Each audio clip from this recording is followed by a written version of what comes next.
Well, what a weekend of sports we have to look forward to, and one particular event that we've all been waiting for is indeed the RBS Six Nations Tournament.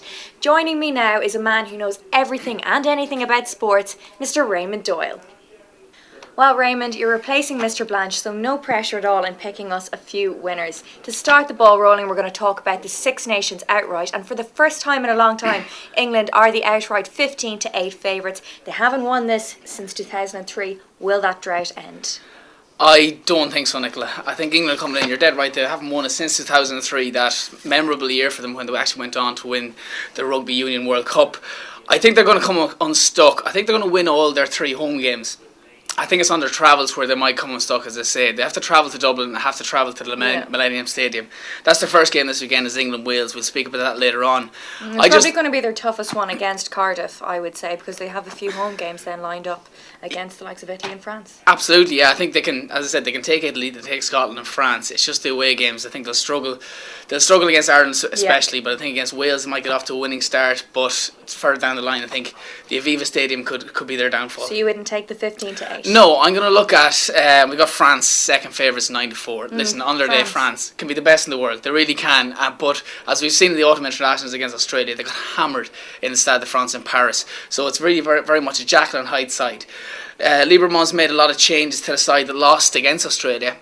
So there'll be a lot of players coming in trying to make an impression for the Rugby Union World Cup this September and October. What price can you get France at? We've got France 9-4, Nicola, to lift the Six Nations. So maybe that's where my money's going to be for the outright prices. Okay, well, as an Irish fan here, I'm going to stick with my heart and go with Ireland. They're available at 11-4. You know, they threw away Triple Crown last year when everyone expected to beat Scotland in the final game. They did finish second, which a lot of people tend to forget of last year's Six Nations.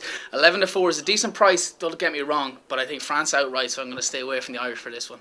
Okay, and Scotland are available at 14-1, and then, well, Italy have sort of been written off again. They haven't really established themselves in this tournament. They're available at 250-1. Just going to speak to Raymond about some other markets we're offering. Will there be a Grand Slam winner, and will there be a Triple Crown winner? All the smart money seems to be going on none for both options. What do you think? Yeah, both favourites is to have no Triple Crown winner and no Grand Slam winner. We've no Grand Slam at 4-7. Surprisingly, the last 3 years we've actually seen France have won the Grand Slam, Ireland unforgettably in 2009 have won it, and Wales before that in 2008. I'm going to have to go with the favourite on this one. I think there's too many good teams at a similar level. I think they all have strengths and they all have kind of weaknesses to their extent. I think England will lose 1 or 2 away from home. I think Ireland could potentially lose 1 on the road, and France away from home, they're very much gettable. I think they're the only 3 that can actually potentially win it from my point of view. I don't see Wales doing too well. Bring on the Triple Crown closer to home. This is where there might be a potential Ireland looking for a Triple Crown. 8 of the last 9 years they've been a Triple Crown winner. Last year there wasn't. So I'm going to put my neck on the line. I'm saying Ireland won't win the Six Nations, but I think they could win the Triple Crown. So I think we've got Ireland's price for Triple Crown at 3-1. So a bit of value there for the Boyle Sports customers. Okay, now I'm going to push Raymond for an answer on who's going to win this weekend's matches. Wales v England. Shoot. Wales v England, the tightest game this weekend. I think it could be the tightest game of the entire Six Nations. It's a toss-up. If this was in Twickenham, I would have said a home banker, no doubt about it. It's in the Millennium Stadium. Always a fantastic atmosphere, especially for the first game of the tournament for both sides. Wales had a shocking autumn international, drew at Fiji and lost the other games. Granted, were against the best in the world. England, fantastic against Australia, terrible against South Africa. Toss of a coin. You've +3 is the handicap, so I'm going to go for the English to win this one. I think the England are going to beat Wales just by 2 or 3 points now to get them off to a winning start. Okay, well, for this next game we're offering you a fantastic offer, even money on the handicap betting in the Italy versus Ireland game. Are you going to be getting involved with that? Absolutely, Nicola. This is where the value is this weekend. As I said, Italy are +12 at even money plus the handicap. I think it's a fantastic offer. I think it's where the value is, and that's where my money is going this weekend. Ireland, they do have a fantastic record in Rome, but as their injury problems have been well documented during the week, it's the pack where this could be won and lost when it comes to handicap betting. I think Ireland are going to win the match, but it's all about the handicap betting. Ireland, as I said, a fantastic record in Rome, but they've been poor for the last year. They've only won 5 of the last 11 test matches.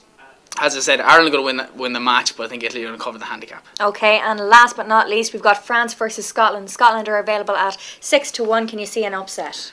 I can't in the match betting. Potentially in the handicap again. That's where we're seeing our value. It's 13 points. We've got France 10 to 11 minus 13. That's where my money's going, Nicola. It all depends on which French side turn up. They can be the best in the world, or as we've seen in the autumn internationals when they got hammered by Australia, they can be quite shambolic. It's Scotland haven't won in Paris since 1999, the last time they actually won the Five Nations Championship as it was back then. There's only going to be one winner, France. Will they cover the handicap? For me, it's a yes. I think they will cover minus 13. A lot of young boys coming in trying to get their place for the Rugby World Cup. So for me, it's France minus 13 to beat the handicap. Okay, that's brilliant stuff, Raymond. Hopefully now you'll beat Leon and get us a couple of winners for the weekend. Thanks, Nicola.